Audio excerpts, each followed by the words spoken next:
So that's all I have to say. Polina is now going to make us a presentation, and we're very happy to have you.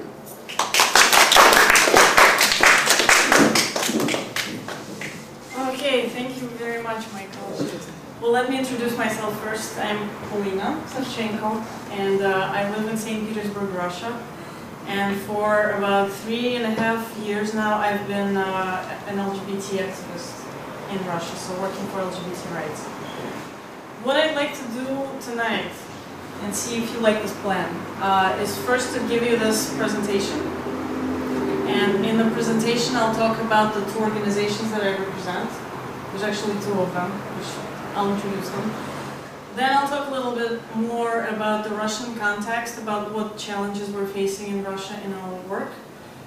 Tell you then a little about our strategies, how do we approach these challenges, how do we solve them, and what we've been able to achieve in our work in the last 3 years.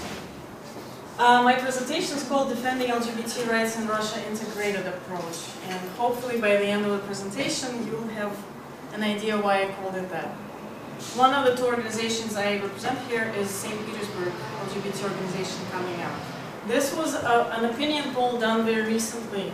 About 25% think that people don't interfere in their life. People are very unaware of their own rights, which leads to inability to spot discrimination. Even if they do know they've been violated, they are not willing to go to the police.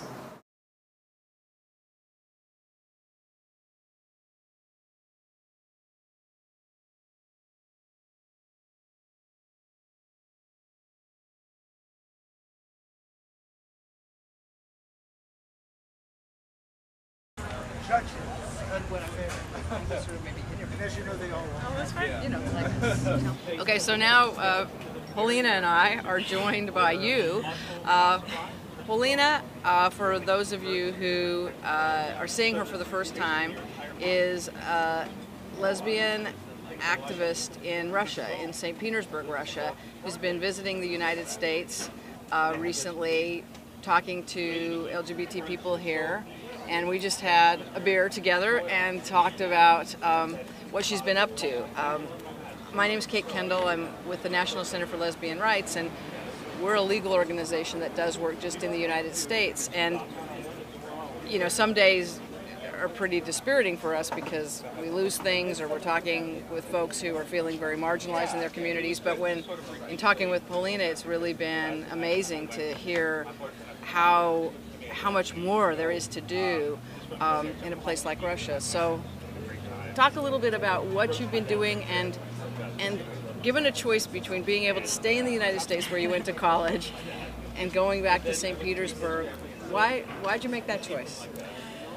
Well, thank you, Kate. I'll answer that last question first, because it's something that I think about often too. Why did I make that choice? But I think the easy answer is it was just a more fun thing to do.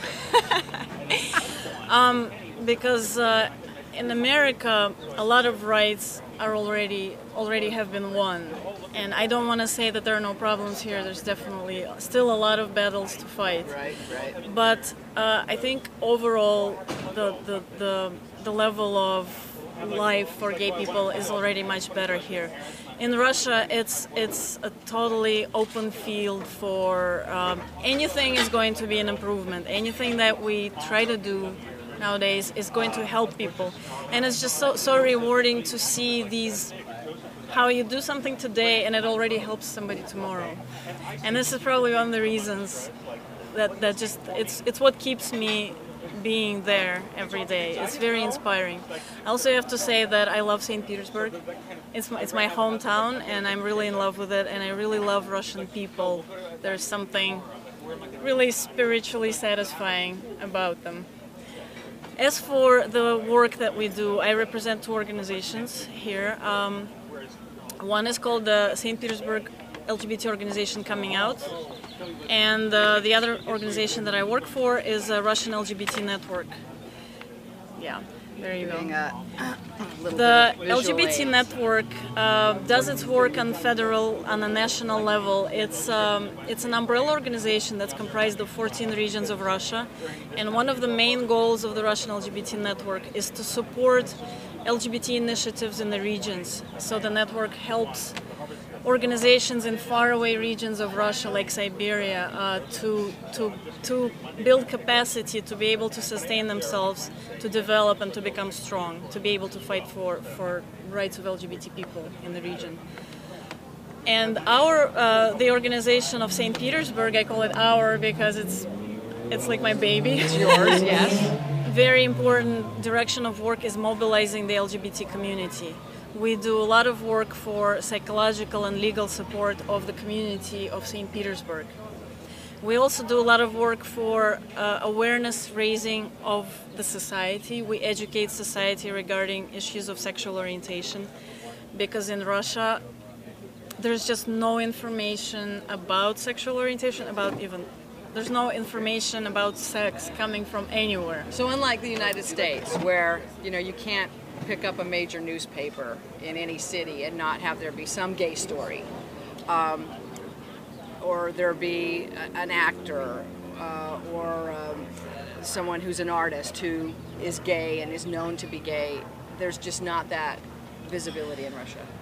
No, absolutely not. And so far, until recently, media coverage in Russia of gay, anything gay, has been very scandalous, very yellow-like, and what it does, it only reinforces the already existing negative stereotypes of the society. So one of our tasks is not just to have media coverage of our events, but to also educate as we go along.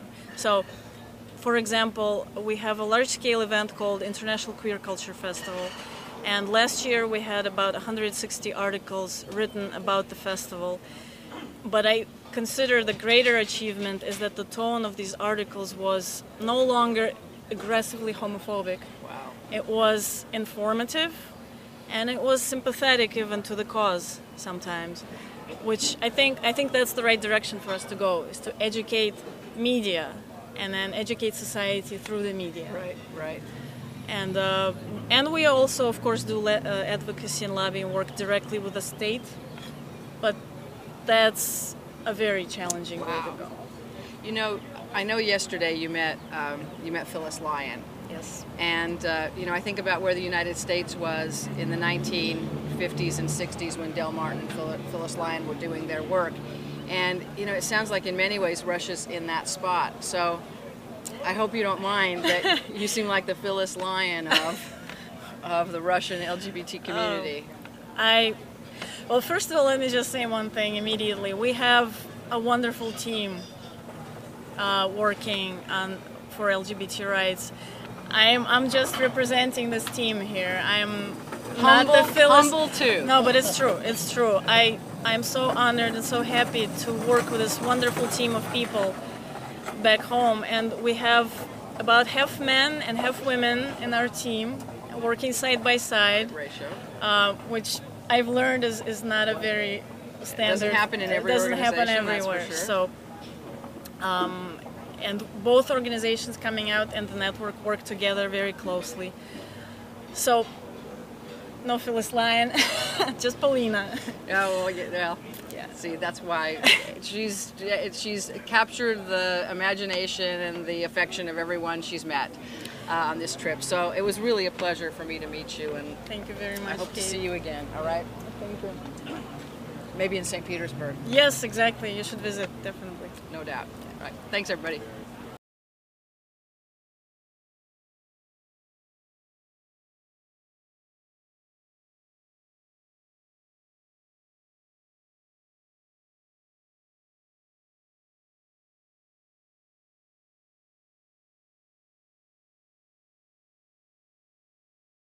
Really make a difference over there. Yeah, and it's tangible. You can see it. Absolutely.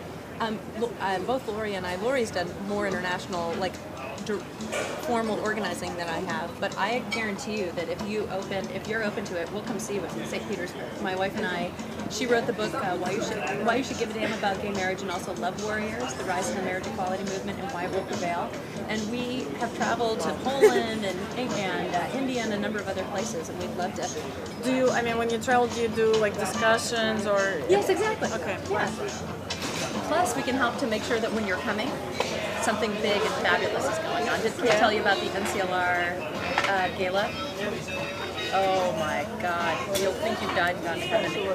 It is a wonderful anniversary celebration where there's like 5,000 lesbians at it. And everybody's all dressed up. It is so much fun. It's more than I've seen in my entire life. Oh, that's cool. Are we almost done now? Or should we do like a toast or something for the grand flourish? Yeah. Welcome to Polina! To global solidarity! Thank you.